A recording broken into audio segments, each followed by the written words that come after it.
नैनीताल शहर बोटिंग के लिए सबसे पहले जाना जाता है। टूरिस्ट लोग जब भी नैनीताल शहर आते हैं तो वे नैनीताल में तरह तरह की नाव में लुत्फ उठाते हैं। मगर दोस्तों, क्या आप जानते हैं कि नैनीताल शहर में किसी जमाने में एक ऐसी बोट भी चला करती थी जो दिखने में क्रूज शिप से कम नहीं थी। यह बोट उस जमाने में सिर्फ नैनीताल शहर में एक लौती बोट थी जिसे अलका होटल वालों ने नैनी झील में उतारा था। यह बोट दिखने में इतनी सुंदर थी कि लोग इस बोट को घंटों तक निहारा करते थे और इस बोट का नाम ग्लैमर बोट सान ए नैनीताल था। अब जानते हैं कि यह बोट कब और किसने चलाई और ये क्रूज से दिखने वाली बोट आखिर कहाँ गायब हुई, आइए जानते हैं। लेकिन आगे बढ़ने से पहले अगर आप नैनीताल मीडिया यूट्यूब चैनल में पहली बार आए हैं तो चैनल को सब्सक्राइब करके बेल आइकन भी दबा दीजिए। दोस्तों, सन 1970 के दशक में नैनीताल शहर में ग्रांड होटल, मेट्रोपोल होटल और अलका होटल का दबदबा था। तब अलका होटल के ओनर श्री बाकेलाल शाह जी ने नैनीताल शहर में टूरिज्म को बढ़ाने के लिए एक ऐसी बोट की नींव रखी जो टूरिस्ट अट्रैक्शन के साथ साथ आधुनिकता को भी दर्शाती थी।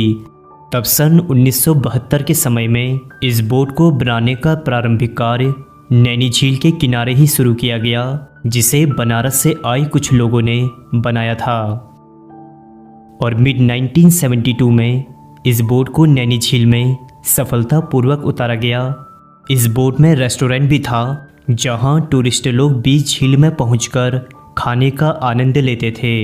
यह बोट इतनी बड़ी थी कि इस बोट में लगभग 50 लोग आराम से बैठ जाया करते थे। आप वीडियो में साफ देख सकते हैं कि काफ़ी लोग इस बोट में बैठकर आनंद ले रहे हैं। इस बोट में अक्सर लोग छत में जाना नहीं भूलते थे क्योंकि छत में से नज़ारे लोगों का दिल जीत लेते थे। कई वीआईपी टूरिस्ट लोग 20 ताल में पहुंचकर इस बोट की छत में बैठकर पार्टी किया करते थे। यह बोट इतनी विशाल थी कि अन्य बोट इसके सामने में काफ़ी छोटी लगती थी। अलका होटल के द्वारा चली यह सान ए नैनीताल बोट हर किसी की जुबान में रहती थी। इस बोट को अक्सर गर्मियों के समय चलाया जाता था और बोट के अंदर रात के समय में लाइटनिंग की भी सुविधाएं थी। सब कुछ ठीक ठाक चल रहा था, मगर इस बोट पर एक्सटर्नल प्रेशर बना हुआ था क्योंकि हाईकोर्ट के नए आदेश में कहा गया कि ताल में खाने पीने की व्यवस्था को बंद किया जाए और यह बोट खुद में एक चलता फिरता रेस्टोरेंट था। इसके अलावा इस बोट को मेंटेन कर पाना भी अपने आप में काफ़ी चुनौती भरा था क्योंकि अक्सर बर्फबारी के दौरान यह बोट ताल में डूब जाया करती थी, जिसे ताल से बाहर निकालकर फिर से रिपेयर करना काफ़ी एक्सपेंसिव होता था। और अक्सर वीआईपी टूरिस्ट लोग छोटी नाव के अपेक्षा इस नाव में बैठना ज़्यादा पसंद करते थे।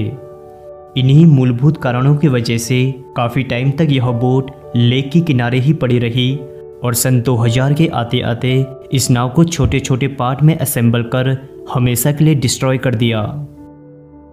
श्री बाकेलाल शाह जी उस समय के दूरदर्शी व्यक्तित्व के इंसान थे जो हमेशा जनहित के बारे में सोचते थे।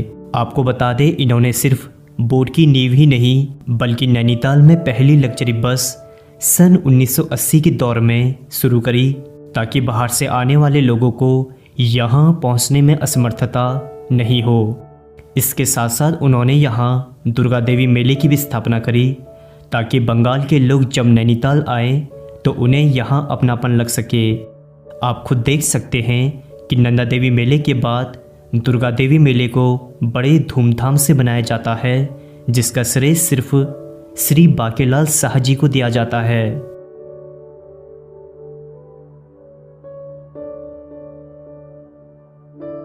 अलका होटल के द्वारा चली गई यह बोट ग्लैमर ऑफ अलका, जिसे सान ए नैनीताल के नाम से भी जाना जाता था, जो संपूर्ण नैनीताल के बोट हिस्ट्री में एक शान मानी जाती थी। यदि इस नाव में कोई बैठा है या किसी ने यह नाव देखी है तो एक बार कमेंट्स में अपना एक्सपीरियंस ज़रूर शेयर करें। तो दोस्तों, आज के एपिसोड में बस इतना ही। मैं हूं आपका दोस्त संदीप।